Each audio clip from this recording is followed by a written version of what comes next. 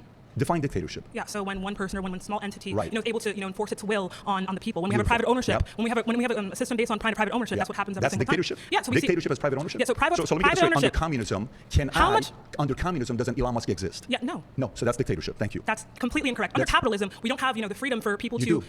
You do. Okay, Of so course you do. under capitalism, right? Under we don't see that under communism. the commodification. Would you consider China we don't see communism the right now? Would you commodification consider of China food, communism right shelter, now? or water, or Would you consider education China when we can communism? with 5% of the budget. Why don't we see that? Would you consider China communism? Why haven't you answered any of my questions? Would you consider Why China? haven't you responded to any of my statistics? Would you consider China It's almost like we're not having. No, China is not communist. At least it's not like pure communism. Okay, look, this is going to go back to Marxist-Leninist theory, And if you don't know what Marxist-Leninism is, it is what a lot of people call Stalinism. Okay, Stalinism and Marxist-Leninism are the same thing. They're the same ideology. Okay, Stalin was the guy to coin the term Marxist-Leninism. Okay, and it's not the same thing as Leninism. Okay, but anyway, there are two groups of thought with Marxist-Leninist. There are the Puritans, and there are the not so Puritans. Okay, it's all about revision. Okay, people that are anti-revisionist. Okay, they don't want Marxist-Leninism to change. They don't want the doctrine or the agenda to change. They're called anti-revisionist, and they usually become Maoist. Okay, because of the way that China did its thing. Okay, what Mao did is he applied Stalinism to his situation. Okay, which was China at the time, and China was a terrible candidate for a proletariat uprising because there was barely any proletariat. China was just a bunch of peasants. Okay, it was mainly just peasants. But Mao had the idea to lead a peasant revolution. Okay, now the reason I'm talking about this is because this guy is confused about these different I mean, he doesn't care. He doesn't fucking care. Okay, it doesn't matter. But like, I'm breaking this down because of the confusion that surrounds communism and communist thought.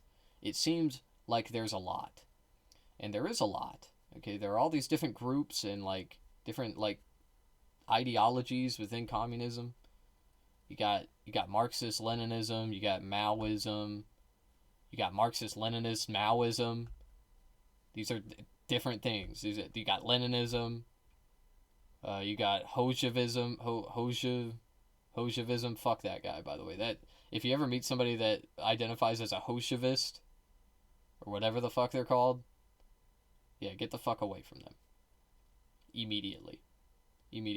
But anyway, I actually forgot what my original point was when I... Would you consider China communism right now? Would you consider China communism right now? Shelter, or water, or education, when we can, with 5% of the budget. Oh yeah, he said, would you consider China communism? Okay, so, Mao led a revolution of peasants. Originally, this was thought to be impossible. Marx didn't think that a revolution could happen this way. Okay, however, Russia also didn't really meet the Marxist requirements for a communist revolution, a revolution of the proletariat. But they did it anyway. And they did this through the Bolshevik Party. Okay, Lenin, he'd go out there, he would talk, he would stir people up. This eventually led to the dissolution of the Tsarist regime. And when they were gone, the Bolsheviks took over. Okay, it didn't happen exactly like that. There was like for a while before the Bolsheviks took over, after the Tsarist overthrow, there was a new Congress, but they kept the old Congress, so there were like these two competing... It doesn't matter. It's confusing. It doesn't fucking matter. Okay. Anyway, Mao led a revolution of peasants, which was thought to be impossible even by Lenin's standards. Okay, but like Lenin was leading a revolution that didn't even meet the standards of Marx. But all Mao was doing was he was applying Marxism-Leninism to China at the time. And, he thought that the best opportunity to, overthrow the government and instill communism was to march the peasants. Okay, and they did. They fucking marched. And it that event, is what created the cult of personality around Mao. But anyway, China was communist. They were doing socialism.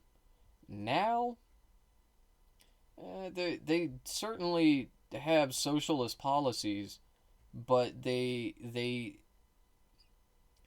decided to privatize some of their industry because they wanted to trade with other countries. Because my country fucking blockaded them, embargoed them, okay, hit them with sanctions, whatever you want to call it, okay, we barred them from trading with the rest of the world, basically, most of the rest of the world. So they made a deal with our country, they started trading with everyone again, and in exchange, they privatized their healthcare industry. That's what they started with, but it didn't end there. Now, China has many private industries, okay, but their billionaires are billionaires of the people, okay, and what that means is, if you're a billionaire in China, you are not safe, okay. If you do something to dodge regulation, it's not like in America. Like in America, if you want to like pump out more carbon dioxide than you're legally allowed to, you can do that, but you'll have to pay a fine, okay? That's the punishment. So it's basically like a speeding ticket, you know? Oh, okay, I can pump as much carbon dioxide into the air as I want as long as I pay the fine. But in China, if you do that, you don't pay a fine. You get fucking executed by firing squad. So that is what makes them billionaires of the people. They can't get around really any regulation. They're just not allowed to. If you do, it is a death sentence. Or, you know, you'll go to jail, you go to a re-education camp. Something like that. So... I don't see that. Would you consider China communist? Why haven't you answered any of my questions? Would you consider Why China, haven't you responded to any of my statistics? Would you consider China It's almost like we're not having a conversation. You're we are talking having a at me and not conversation, with but you have an argument that's been proven that it's not working. It's almost like I just gave you a definition of communism for you to critique, and you haven't been able to. If it's such a great system, why are other nations It hasn't happened yet not? because we've never been at a point for it to happen. Because we've not found a noble person that can do it the right way. That's not a dictator. If you were to read the plain text of Marx, we would see that he wanted us to I've read reach... Communist Manifesto. I promise you, if you have, you would have said that capitalism today is socialist. Have you read Wealth of Nations? Yeah, so I've read Das Kapital, I've read Communist Manifesto as well, Engels' Collective Works, etc. What do you think, if you think that communism is in any way us having wages, or us having, you know, privatized music production, you don't know what it is. You choose my dreams, and I refuse to do that. Who are you arguing with? Where did you get that from? What do you mean? What about capitalist dictators? Is Russia a communist nation? You know, if you call Russia a communist nation, I will laugh at you. Because it's, like, no matter which side you're on, it's a stupid argument. Because the USSR fucking fell in 1991. Okay, and then the U.S. stepped in and like helped them rebuild their government in the capitalism way, and then they got McDonald's and they got this and that. Okay, and that's what fucking happened. Is Russia a dictatorship? Yes. Is it capitalist? Also yes. So when communism does dictatorship, that's whataboutism. That's whataboutism. Shut the fuck up, dude. No, communism does not always lead to fucking dictatorship. You're delusional. The USSR wasn't even really a dictatorship. Depends on the time period we're talking about, but like, not really. Like, I don't even think Stalin had an unbelievable amount of influence over the party and over the direction of the country. Okay, of course, he was the head chairman, head secretary. But it's not like there weren't other people in the party that had opinions and like could talk to Stalin. He didn't kill everyone. Like, he just didn't. Okay, anyway, let's keep going. Well, let's go. Justin, nice Justin, good to meet you. How you doing, Patrick? Doing good, how you doing? Doing pretty good. So I need to pick your brain a little bit. You're saying U.S. is largely socialist. I want to focus on the word largely. So why do you believe it is largely socialist? Because 68% or so of the money that we take in goes towards entitlement programs. So I think one of the things that is going to be major to me, it's like Zena was touching on earlier, is going to be the fact that socialism is a big part of it is going to be workers owning the means of production. When we have President Biden, for example, telling that the railroad strikers, it's going to be illegal for them to strike, I don't see that as much of a workplace democracy. Did you have a question, or you're just saying the fact that you don't agree with President Biden and what he said? I'm just saying a core tenet of socialism is the workers owning the means of production. The workers currently do not own the means of production. So why do you believe it is largely socialist? So you're saying the workers should own the means of production? That is correct. Okay, so to you, that's the definition of socialism. That is a core tenet of it. What else would you define as socialism? I'm curious. There's a lot of different things, like Zena was touching on as well. Moneyless, stateless classes. This guy is saying it. He is saying it. Society, but I think more important than not, workers owning the means of production production and workplace democracy. Are you democracy. more socialist? They're the same term, man. Marx used them interchangeably. The only difference I would put is because they're not interchangeable. They're not interchangeable. But anyway, to be a communist is to be a socialist. Okay, if you're going to say like, oh, I want communism, I want like a classless, moneyless society. Well, okay, how do we get there? It's socialism. Where I see in America, I think we are extremely getting close to being a socialistic nation with the amount of taxes that we have in place right now. That's great. But at least under communism, I can't survive. I would prefer us staying at the 10% tax rate. I think we're paying way too much taxes. Why would you not be able to survive? I wouldn't be able to pursue my dreams that I have in place under communism. My mother's family, they were part of the Two-Day Party. The Two-Day Party in Iran was a communist party. They had to skip Armenia and Russia and came down to Iran, and they pursued communism. I grew up in a family where everything was about the rich are greedy, the rich people are bad, the rich people are this, and the rich people are that. My dad's side, they were imperialist. My dad's side, they said poor people are lazy. So one side, rich people are greedy. The other side, poor people are lazy. Who's right? I would say that neither are right, of course. I would say both are right and wrong, is what I would say. Both are right. And wrong. Both are right and wrong. Because I do believe there are extremely greedy rich people. And I do believe there are extremely lazy poor people. But I also believe there's a lot of hardworking poor people that are working, but they haven't found a way to get out of it. I agree with that as well. So that's actually a major point right there. They're not able to get out of it. You can get out of it. You could actually get out of it. But you just said they're not able to. No, because they're choosing not to. I just made an offer for a book recommendation here, so I'm not interested. If I sit there and somebody's giving you feedback and saying, what about if you think about finding a way to me that book then. I'll check it out. Read the book? Sure, why not? I'll give you a handful of them. We'll talk about this I'll after give it to you this. afterwards. The point I'm trying to make to you is, if you can exist under a capitalistic society, and I can exist under a capitalistic society, so can she. But okay, we can both exist under a socialist society. Not under communistic, and under socialism, the incentive would be bad. Think about it this way. Incentive is high under socialism as well, but that's not what we're doing. During COVID, take the two states, California and New York. They lost $1 trillion of wealth that left. Do you know where they went to? Where did they go went to Texas, Nevada, Florida, Tennessee. You know why? Because it's a better climate for entrepreneurs. Today, if you look at New York City, you know that's just how the market works. You know who Mamdani is. I understand how you know Mamdani is. Are you a fan of Mamdani? Yeah, of course. Okay, from New York. Zoran's up there saying he doesn't believe billionaires should exist. Correct. I hope he wins. I hope he wins. You know why? Because he says, I don't believe billionaires should exist, and he's going to be the mayor of a city that has the most billionaires in America, 123. I hope he wins so we can see what happens to New York when the billionaires leave. When they leave, here's who's going to pay the price. The people that are left behind, who were taking advantage of the taxes that billionaires were paying. That's not going to happen. That's not going to happen. Capital flight is largely just a myth. It's not real. It never fucking happens. Okay, this is the same line of thinking. This is the reason they say we can't do socialism in America as a whole. Okay, because all the rich people, they'll all leave. Well, okay, I hope they do. I hope they fucking do. They're killing us. The fuck? You think I want them to stay? Yeah, get the fuck out. The government's going to change their budget. When there's a $30 minimum wage, I can't imagine that. Middle America's going to take the biggest hit if billionaires leave the state of New York. You'll see. Yeah, man. Oh, you're back. Hello. How are you? Good to see you. A bit more. Okay.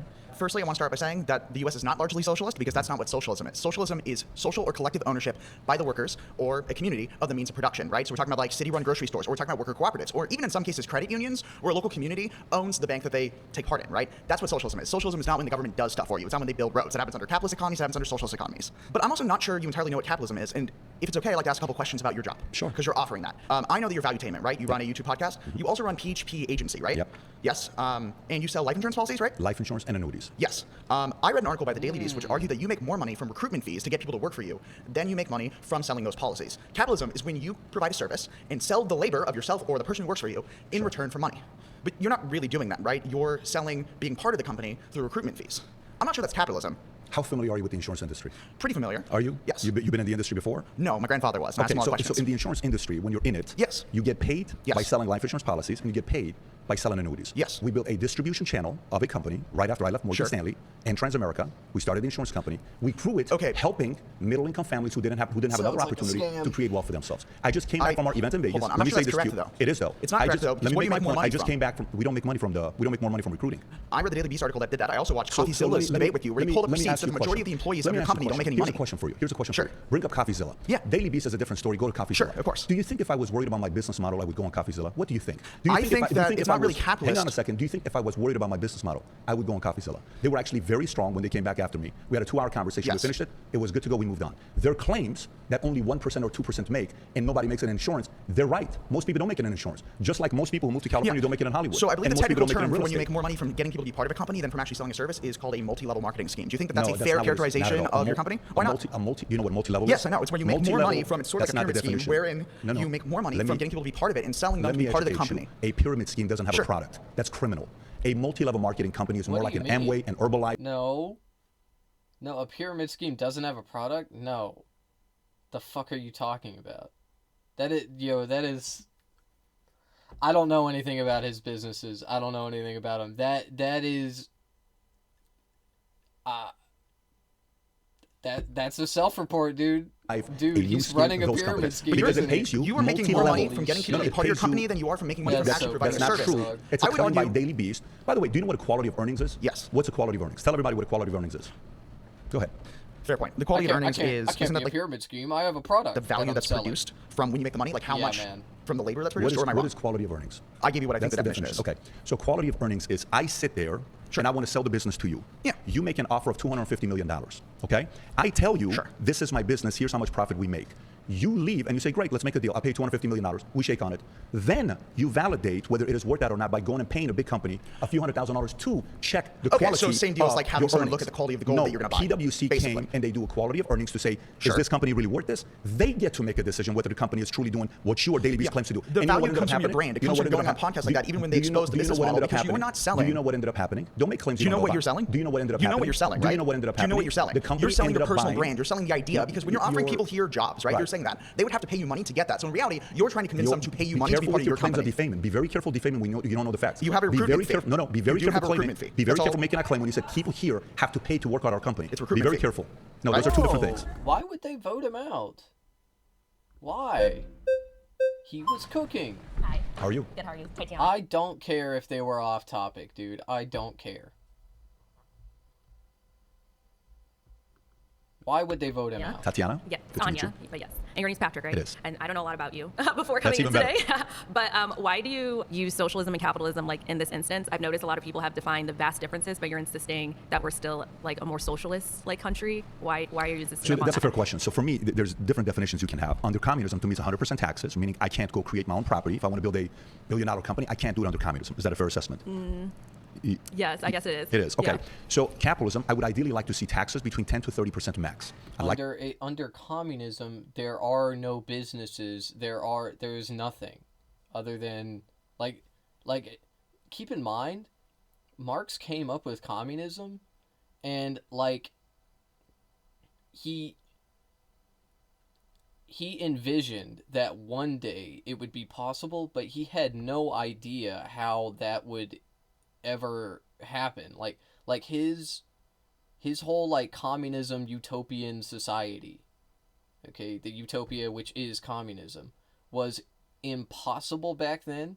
It is impossible now, but we're starting to see how it could be possible with this new technology, okay, with the robots and the AI and shit. Okay, like basically to get communism, you have to get rid of all jobs. Okay, like in my mind, because there's no bureaucracy. Everybody is equal. There is no bureaucracy. There is no government under communism. There is no business. There is just existence, and you can choose to do with your existence what you want. Okay, you don't have to do any labor at all. Okay, you just don't. Okay, that's what communism is. And anyway, I can't remember why I was own property. If I want to build a billion-dollar company, I can't do it under communism. Is that a fair assessment? Oh yeah, yeah. So you can't start any business under communism because nobody can, because there are no businesses, okay, in an actual communist society that is classless and moneyless, which is what a communist society is. But in a socialist society, there is private industry. Well, not necessarily. There isn't necessarily private industry. You don't really need private property to have businesses and companies. But there are businesses. There are companies. There are institutions under socialism. And so it depends on the government that we're talking about, the socialist government that we're talking about. But yeah, in many socialist countries throughout history, and ones that exist today, you can start a business.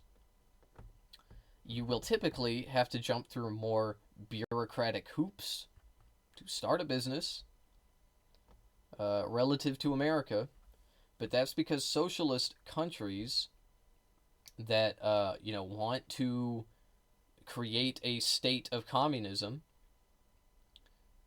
they have more regulatory legislation to protect workers, to protect people. That's it. Protection, certain things. Socialism to me is 30% and up. Anything above that you're taking the money away from me without my choice to use it for things where we get to 68% entitlement programs. That isn't what socialism is, man. And it's an arbitrary number anyway. So, like, even if you're going to measure how socialist a country is by how much welfare it has, I mean, that's just not what fucking socialism is, man. It's like people think that how does the quote go? It's like, when the government does things, it's socialism. Okay, it does more things, and then when the government does a lot of things, then it's communism. No, man. That's not what it fucking is. Okay, so let's talk about where we're at. I believe you said reasonable wage and minimum wage. What about a livable wage? And we haven't really talked about livable wages because they kind of differ. What do you think about minimum wage? So what do you think minimum wage should be? So I think we have a long way to go. Okay. I'm not really a big fan of these little increment things, especially when it's like, it's not like rent is, stopping and leveling out. It's like it's, far exceeding what most people I don't disagree, for make. sure. Yep. And so I'm just wondering how you still can sit here and say that when I know you like to talk about you came up from Haagen-Dazs and all this other stuff. In Glendale Galleria, 20 minutes away from here. Great, love that for you. But we're talking about where you are today and where I am, a majority of these people in the room. Sure. And I haven't really heard. Yes, we can Okay. change, but I think that there's certain systems. Are you in talking place. minimum wage? Do you want to address the minimum wage We can talk topic? minimum wage, but I like to say livable wage Okay. because I think they're What do two you very think it should different be? things. What do you think it should be? I think that we should go per state because every state is different in Give me terms a of what number. they Where do can you live? You live in I live in California? What do you think it should be? The number changes. It changes. That's the thing about capitalism. The price of goods is constant. They're constantly going up because companies want to make more and more profit. So when you ask me what a living wage is, well, I can give you a number for today, but tomorrow, a year from now, it's going to change because the cost of living increases over time. But anyway, yeah, if you want to throw out a number, I'd probably say that a living wage is around 50,000 would be like the lower end of a living wage. Okay, but that comes out to what, like 20? No, more than that. I think 24 an hour, 25. Something like that. Anyway. Based on the MIT living wage calculator, it's an actual livable wage calculator. It's $27.81 should be the starting, and then if you have kids and so forth, then you can go up from there. Okay. But starting at about $27 So, hourly. let's look at case studies of what happened. California chose to increase the minimum wage for fast food workers to $20 an hour. I don't think $27 an hour comes out to 40 hours a week. I don't think that's 81,000 a year. I could be wrong about that, but I don't know. I'd have to do the math. I think that 80,000 a year would be that'd be like $38 an hour, 38 to 40. Something like that. You know what happened in the state of California? Mass exodus. you're working People left them 40 in different hours. places. You know what restaurant owners did? I can't compete with these guys if you raise the minimum wage. But the challenge with minimum wage is also the following. So say there's two companies. You have Walmart, okay, in Bakersfield, pick a city, and you have a different supermarket that's been in the same family for 60 years. The governor here says we're going to raise the minimum wage to $20 an hour. Who do you think can afford it? The market that's been within a family, the small business, or do you think Walmart? Who do you think can afford to go to $20 an hour minimum wage? So that's why I think we have to factor in other systems other than capitalism. I think you're kind of making the point that's been made a few times. If the little supermarket can't pay their employees, then I guess I guess it's just it's too bad, it's survival of the fittest, right? Like, if you can't afford to pay your employees a living wage, I'm sorry, you just shouldn't exist. You just shouldn't be a company. If you have to, it's just like, oh, if we make slavery illegal, then all these businesses won't be able to have enslaved labor. And so they'll go out of business. Well, okay. Sorry? I get that sucks for them. like slavery is still bad. Poverty is bad, man. We need to get rid of poverty. Like, I don't care if businesses... But anyway, it's a stupid line of argument because, no, they don't have to go out of business, okay? They don't. Like, they can pay their employees more. They can. And if they can't, then I think that they should get government subsidies, okay? If you're a business, if you're a small business, and there are, like, defined categories for these things, okay? If you fall into the small business category and you can't afford it, and you can prove that you can't afford it, it just doesn't fit in your like overhead, then okay, government subsidies. That's what subsidies are for, man. That's what they're fucking for. No, it hasn't made. This hasn't made. The point I'm making here is, anytime a Bernie Sanders gets up and says, let's raise the minimum wage for $15, and he was caught in his... but where is the government going to get the money to pay the subsidies? I don't know. I guess we could tax rich people or something. Campaign, I don't know. not paying his own workers $15, $13 an hour, and he had to talk about it and apologize that even a guy that's a socialist wasn't paying a minimum wage. But if you raise it to $15, Amazon celebrates. Okay. Walmart celebrates. Do you know why? Because the employers from this supermarket that have been working for this family for the longest time, they can't afford to pay that. So they leave and go to Amazon and Walmart. What happens? The bigger companies keep getting bigger. The small businesses go out of business because of minimum wage. Okay, so you mentioned Bernie Sanders. I didn't mention him. Cool for Bernie Sanders. Whatever. Do you pay a livable wage or a minimum wage for your employees? There's not a single soul in our company that I pay $15 an hour or $20 an hour. Okay, so are you paying them livable wages though? Absolutely. Okay, of course based on your... No, you're not. No, you're not, man. Based on what you just said, you're not. The fuck are you talking about? Your employees live in abject poverty, and you don't care. You don't give a single fuck. Standards because are based of my on choice. like the stats. Because of my choice. So you're determining what people's livable wages are? No, I look at the marketplace and I see what's going on, and I get to pick and choose what percentile of people I want to hire. Do I want to hire bottom 10%, 25%, 50%? I'll pay a little bit more because I want to get somebody that's got a little bit more experience. Okay. Okay. Tanya? Titania. Thank you. This is literally a billionaire talking about, like, no, we can't increase minimum wage. No, that's impossible. No, yes, I pay my... How are you? Yes, I'm a billionaire, and I pay my employees $15 an hour max. I am such a good person. I am a capitalist. Can you remind me again why you think this country is largely socialist? Out of the $4.9 trillion of revenue that we get in, 4.9, 68% goes to entitlement programs. That's the reason why I say America's socialism. Do you think that we should have a say in where our taxpayer dollars go? That's why we have elections. Okay. And you vote for it. So you agree that we should have a say in where our taxpayer dollars go? If you're asking me who should have a right to vote, I would change the system in a major way of who would have the right to vote. I'm not asking you if people You're asking me a question. I'm not asking you who giving should have the right to vote. Right. I'm asking you, do you think that The current system taxpayer dollars should be allows- dictated by us? Wait, what? Dog, we weren't even talking about that. And what do you mean by that? Who should have the right to vote? White male landowners? Is that what you're gonna say? He's gonna say something like that. Yeah, women shouldn't have the right to vote. That might be where we're going with this. The current election allows you to vote and decide who you want to be your candidate. Absolutely. Okay, so I would argue that the biggest handout... No, it doesn't. It doesn't, and specifically, it doesn't allow, it allows you to choose which candidate you vote for, who might win. Okay, it lets us basically as a collective, as America, we don't get to choose the candidates. We get to choose which candidate wins.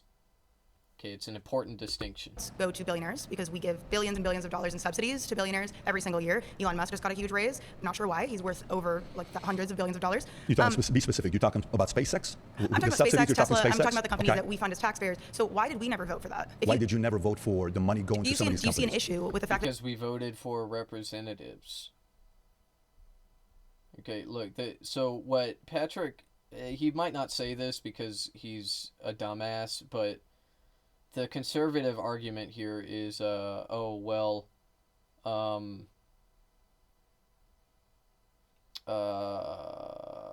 Fuck. Wait, what was it again? Hold fund on. as taxpayers. So My why bad. did we never vote for This is that? happening Why a did you lot. never vote for it? Yeah, they would say, you know, we live in a constitutional republic. We live in a republic. We live in a specifically we live in a democratic republic. Okay, but they'll say like, oh, we live in a republic. We live in a republic, and it's like, yeah, I know. We know. The money going to some of these Do you see an companies. issue with the fact that we as taxpayers didn't have a say in, first of all, electing this tech oligarch? Once you elect somebody, and deciding where our taxpayer yeah. dollars go. Once you elect who you elect, what they do next, you don't have a say during that time. Yeah. We didn't elect Until the him. next election. No, I'm talking Congress, Senate. They make a decision on who they give the money to and they But approve. he's been getting this amount of subsidies through every administration. I'm Yeah, not just which is so awesome. That's why they get to lie to us and then turn around and, you know, line their pockets. Let's talk about how he's done. Okay, so the best NASA was system shut on down many Earth. years ago. Yay, Okay, so free, since then, so how has much NASA freedom. done? Trying to find a way to go to space. What has SpaceX done? SpaceX What has has been NASA able done? to do What has to NASA go to done? space. NASA gave us the 1/20th of satellite, which cost. you use every time you 1/20th use your of the phone. cost. If you let me finish, NASA versus SpaceX. Elon Musk, as much as you hate him, Elon Musk was able to go to space for 1/20th of the cost because government organizations Elon Musk has the don't ability manage to finances eradicate extreme accordingly. poverty in this country, and he chooses to send rockets into space and make extremely ugly cars that we never actually funded. Believe it or So not, I would most argue, liberals drive his car. So well, I would say the Cybertruck's it's a poor decision aesthetically. the but Cybertruck. I'm not is a poor discussing the decision. aesthetics of his products. It's so funny because when you say what you say about the Liberals buy the car. Liberals buy the car. Look, that was years ago. Okay, liberals aren't fucking buying the Elon Musk cars anymore. What the fuck? The fuck? Nobody's doing that. Okay, not even conservatives are buying them. They're sissy fucking. They're fucking, you know, sissy little electric cars. Like I need a diesel engine. Okay.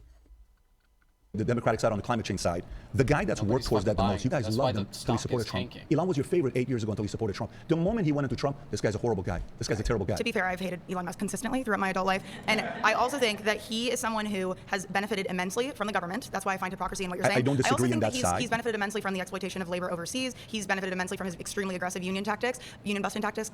So I'm saying, like, why Is he a are net we? positive to you for society? Is he a net positive for me personally? Is he a net positive for society, not for you? I wouldn't say so. You no. don't think he is? No, I wouldn't Who say to you so. is a net positive to society? Bernie Sanders?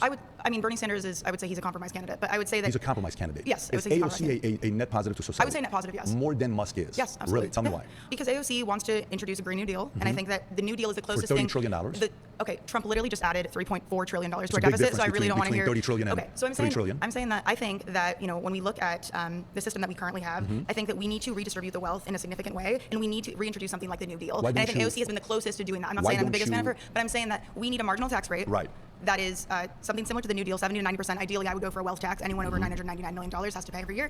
But I'm saying that Say that one more time. You would do what? Anybody that I makes would over... introduce a wealth tax. So Okay. I'd say that anyone who makes over $999 million needs to pay. So I think that no one should be a billionaire. I think that we should put the cap. No one should be a billionaire. Absolutely not. Do you think that people can survive on $999 million? This isn't how life works. Do you think someone could This is survive on a- $999 million? I'm asking you, do you think someone would be don't get okay? to dictate Do you think how someone's a life would be person impaired if they drives had and only do it. $999 million You don't get instead of to $1 billion? dictate that. You're not answering the question. Fortunately, Answer these my companies question. that continue to grow Why are you avoiding my created question? jobs for others. Do you think someone And could you in reasonably America survive on don't get to $999 dictate million? how big a person wants to build their business. That's not why true. do you have By the a way, billion? why Why do you don't think you we- elect someone that pursues those policies? Bernie was your hero for many years. He became compromised. I never said he was my hero. But how did Bernie become compromised? I said that You he said is a compromise candidate. Why is he a compromise I candidate? mean, he was definitely compromised by the Democratic Party, who didn't want him elected. What happened? I'm saying he's a compromise candidate in that I would go further than him, but I also know that he's probably the best we have right now. He said a few days ago that Israel has a right to defend itself. He said that a few days ago. That's what That's what I would say. You know, look, okay, he's been saying it for years. He said, Israel has a right to defend itself. Before the genocide started, it was slightly less abhorrent. But anyway, he said that a few days ago, and we're we're on day like fucking almost 600, or no, we're past day 600 of genocide. Yeah, it's been almost I think we're approaching day 700, I think. Oh, and I would like to see him as president, ideally, or someone similar. I think Zohran Mamdani, who you mentioned earlier, I think I he's an can't excellent wait for him candidate. to win. You know why I Why is can't that? wait for him to win? Because I can't wait for the data that comes out after he wins. Mhm. I can't wait to show you all the numbers the next 4 years after If he rich wins. people have to flee New York They will. because of his policies, They that means will. that they're too economically fragile No, to because if handle you those don't appreciate taxes. people that create jobs, they will go somewhere kind that of they jobs are we appreciate it. creating? We A have to high look- pay. They're not gonna leave. They're never gonna fucking leave. It's New York. What the hell are you talking about, man? They're gonna leave New York? No, they're not.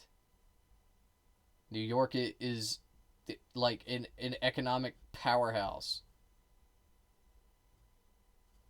They're not leaving. Like, what the You have fuck to are look you past going job They on? pay creation. high-paid jobs Many of the if you jobs- bring value to the market. The reality is that Elon Musk, Mark Zuckerberg, Yeah. and Jeff Bezos, Right. they have huge monopolies over our market, I and they're able to guarantee pay you as not- little I in think the wages only as company they'd that like. has a monopoly- They, I think the they, only they company that quite has a literally monopoly control the wages and the when costs Adani in our wins. economy. Right. When Amazon has 60% control surprised. over e-commerce, I am they can quite literally hoping decide what you- wages and what costs people can earn and pay. Your candidate AOC. I never said she was my you said she's a candidate. net You're positive making to false society. endorsements on You my said behalf. AOC is a net positive to society I more said than she's Elon Musk. absolutely, Perfect. yes. When AOC was in New York, Amazon wanted to bring 25,000 jobs to New York. These were jobs that were What paying do those jobs look $150 like? a year. Because Let from me- what let I me finish. understand, the These people were who work jobs for that were Amazon paying have to $150 walk a year. 10 to 15 miles These per were shift. jobs- They have these were higher jobs that injury were rates paying than the industry 150 per year. average. These were jobs that were paying 150 a year. I think we can stop. She went against it. They went to a different place. 25,000 jobs they lost in New York. And what would those jobs look like? 150K a year minimum. Thank you. Thank you.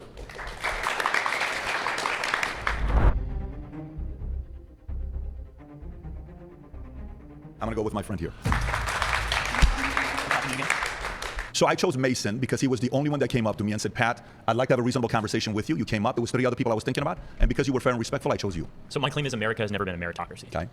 Tell me why. So I think that when you see wealth disparity and the amount that it gives influences to certain individuals, specifically from a starting point, if we're looking at America like a race and someone is starting 2 inches from the finish line and somebody starting a mile back, we would not say that this is a judgment of their merit. We'd say that this is a system that allows those with the most influence to continue to be successful. So is it about some of the people that got generational wealth have an advantage over others that didn't get it? Yeah, I'm not necessarily saying that that's a moral failure. I'm just saying when people claim that capitalism is a meritocracy, that's just factually inaccurate. And we shouldn't be allowed to lie here. Like we should try to be coming to a common consensus. So capitalism is not a meritocracy? No. So you mean to tell me nobody here can go out there and win if they wanted to at the highest level? No, I think that there's a probability that people can have social mobility or increase their economic conditions. It does not mean that everybody is able to. While some people could be a billionaire in the circle, not everybody can. This is a concept that is very easy to explain to someone, and I've said it before. Okay, it's just like the Titanic. On the Titanic, there were lifeboats.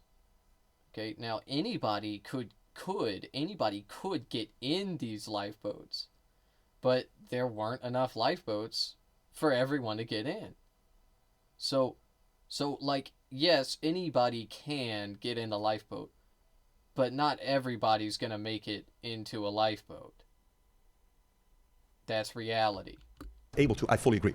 I can play baseball, but I'm probably not going to play Major League Baseball. I can spend the money on a lottery ticket. Doesn't mean I'm guaranteed to win the lottery. I agree. So what's your point? I agree with you then. So my point is that America is not a meritocracy. You said you said there's 2 things.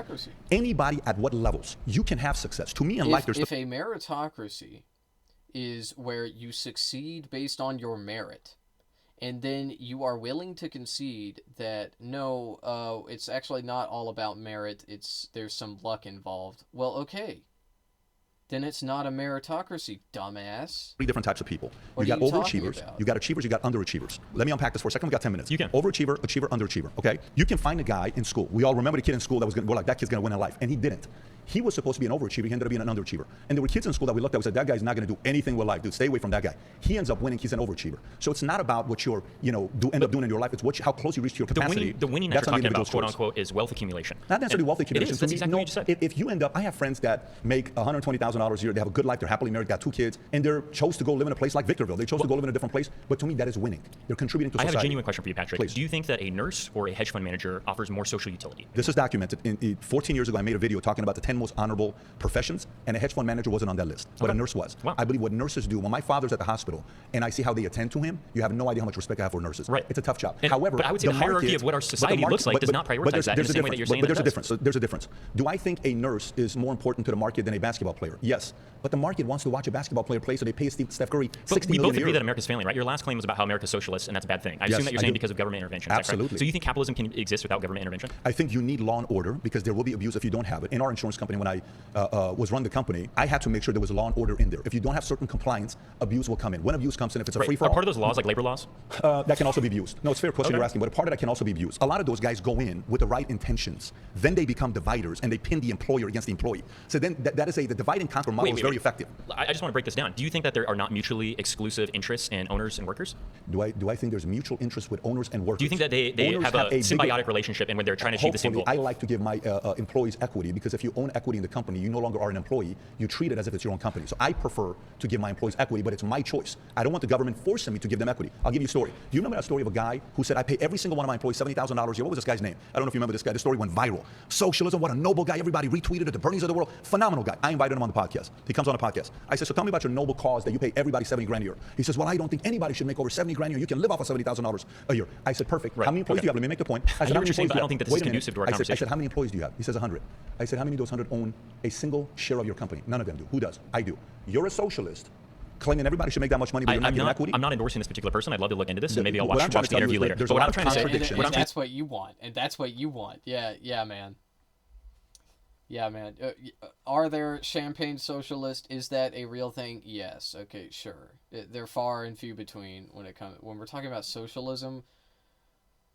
People it's so fucking stupid. Like, people like this will simultaneously be like, oh, champagne socialist, and then they'll also like try to paint socialism as a poverty cult. Okay, now a majority of socialists are poorer people. They were on the bottom half of the economic ladder, the hierarchy, whatever.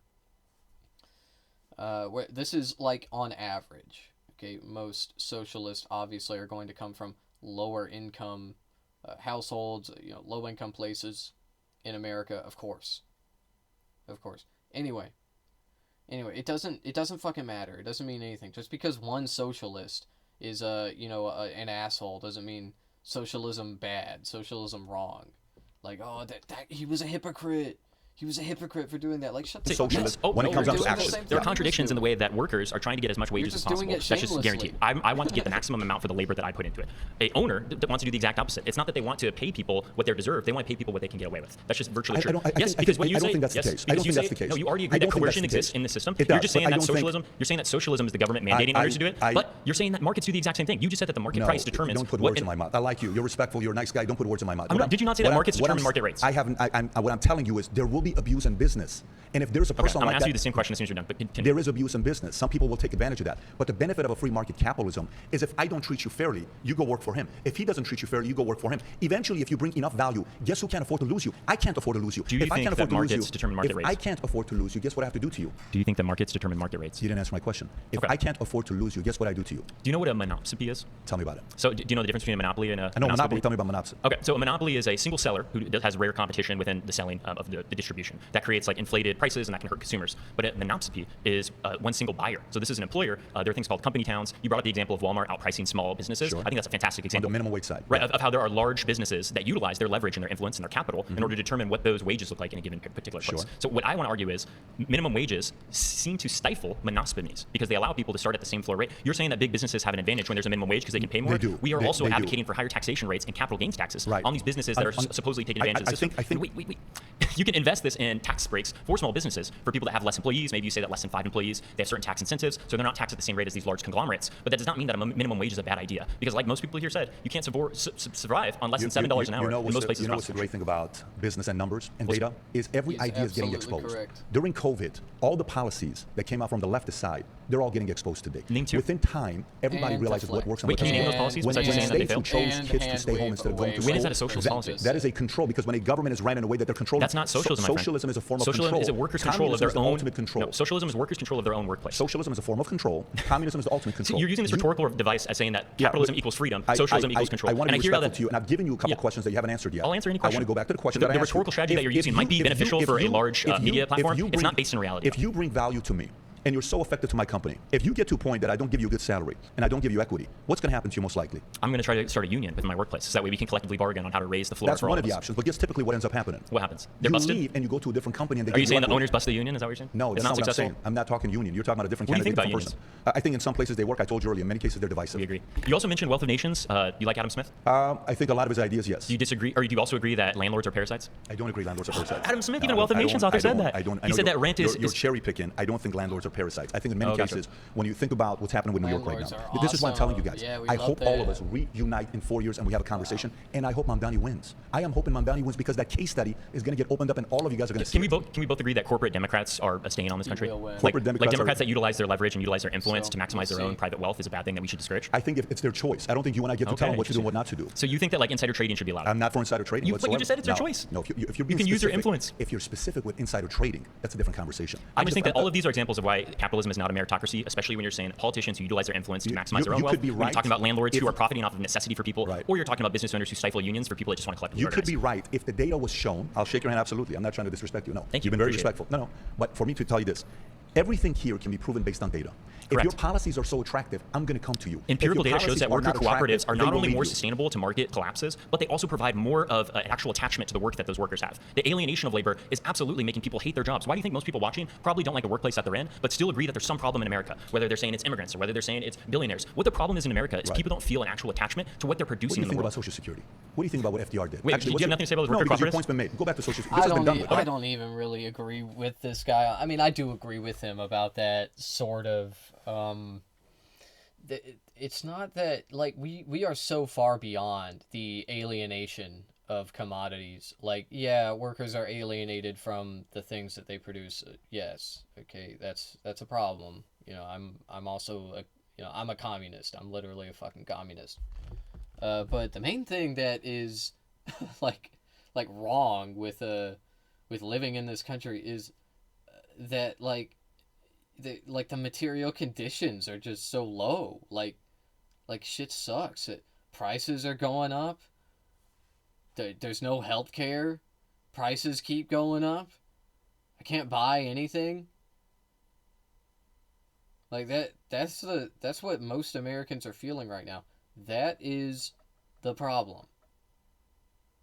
Not commodity not alienation from the commodities that workers produce, okay? Again, I think that is a problem. It's more like a future problem though. Like it's one that we're going to have down the line, okay? I don't think that people care too much about being alienated from the products they produce when they're busy starving and being homeless. If we have a couple minutes, what do you think about Social Security and how FDR came up with it? Yeah, I think FDR from most historians are placed in the top 3 of all presidents, and that's from conservatives and Democrats. I think that FDR got a lot of things great. I really like his second bill of economic rights. I think it's very vital that we provide people with housing, we decommodify things that are necessities. You know the difference between elastic and inelastic goods? Stay on Social Security. Oh, so you don't know the difference? What do you think about Social Security? Stay on that. Okay, well, Social Security, I think, was initially had as a social safety net to add a supplemental income to people's pensions. So most people going into like the 1950s all the way up to the 1980s were given pensions by corporations as a promise that if you work for my firm, I'll make sure that I supplement the exact same salary that you're getting throughout the rest of your life. Now, what Ronald Reagan did was he changed the pensions to contribution-based retirement, which means I have to put this into 401k, I have to put it in the stock market, and if the stock market collapses... Do you think Social Security ended up being a system that worked? I think that Social Security is definitely needed as a supplemental income, and right now, since we have contribution-based retirements, it's absolutely needed, because if you don't want old people eating cat food, we probably need some sort of sustainable so income. when he came up with Social Security, do you think his intention was to have 74 million people use it today? Do you think that's what he thought was going to happen? Yeah, and I think it's because you're not gutting the program in its entirety. You can say that Social Security is a failure if you take the wheels off of a car. The car's not going to run. But you continue to buff it up and you make sure that you have good guardrails, it can be a successful The challenge is, a lot of time when you come up with a noble idea to try to fix something today, ends up getting bigger and you never expected it. When Social Security first came out in 1935, the first benefits were paid in 37, and it was paid in a lump sum. At that time, we had 128 million people living in America. Do you know how many people got Social Security? Tell me. 54,000. Do you know when benefits started? Tell me. 65 years old. So let me say this again to you. Life expectancy was 61. Social Security benefits started at 65. Right, so you're saying because we've increased life, people need to work longer, right? 0.04%. So grandma should be working at the Let me make my mill point, right and then now. you can say anything you want to say. Well, I'm just saying, you said as life expectancy increases, people should be working longer. You want to extend the retirement age, No, right? if you bring that to today, and you bring the exact same formula as the great FDR came up See, with. Patrick, here's the difference between our worldviews. You're saying that because Social Today, there's Security, 340 right million now, people. Let me say the point, Go ahead. and then I'll let you speak as long as you want to speak. Great. So that went from, math again for you, 54,000 out of 128 million people, 0.04%.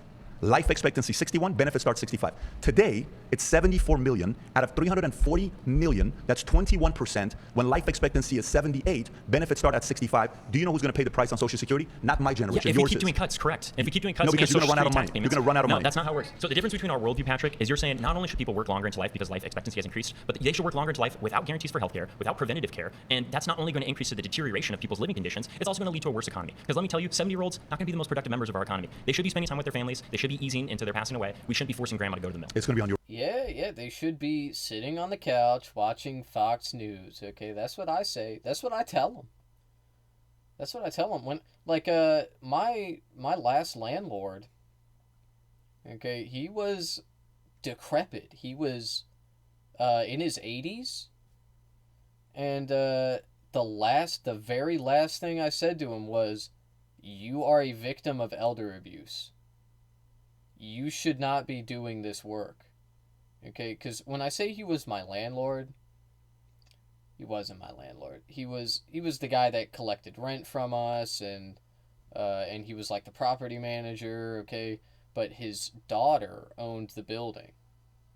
And I told him, I was like, you should be at home watching fucking Fox News, because that is unironically what I want for most old people, okay? Not specifically Fox News, okay? I don't actually want them to, be brain rotted watching Fox News. But like they shouldn't be working. They shouldn't be. They should be watching TV or doing whatever other activity they are able and want to do. They are able-bodied to do. Like a lot of old people, they can still walk around. Like they should be hiking. They should be walking around the neighborhood, waving and saying hello, okay? They shouldn't be greeting people at Walmart. What the fuck? What the fuck is wrong with you, man? You'll be paying for this in 30 years. Appreciate you. Yeah, I think that Patrick is a really great salesman. I think that he came in and confidently sold what capitalism is. But I think that the main point of today really showed that capitalism's best product is giving excuses for its own failures. I don't think that we should be giving these people a large platform to amass a larger following, but I do think that we should expose these people to the light. And I think that even if people have horrendous and repulsive views like he did, I want to hear them because I want to know. Capitalism's main product is justifying its own failures. Who those people are. I also don't think That's a that bar. he really listened to a lot of the claims. I also don't think everyone listened to his claims either. So I don't know how productive of a dialogue it was, but maybe we convinced some people at home one way or the other. And maybe there's some value to that, maybe not. My vision for America is, if there's anything that's happened after COVID, we used to be here. We disagreed on issues here. This is center, this is libertarian, this is conservative. And then during COVID, we went here, where we are in a very interesting place that some people don't even want to talk to somebody else. Yeah, whatever, man. Whatever. That took 2.5 hours to sit through. Holy shit. And now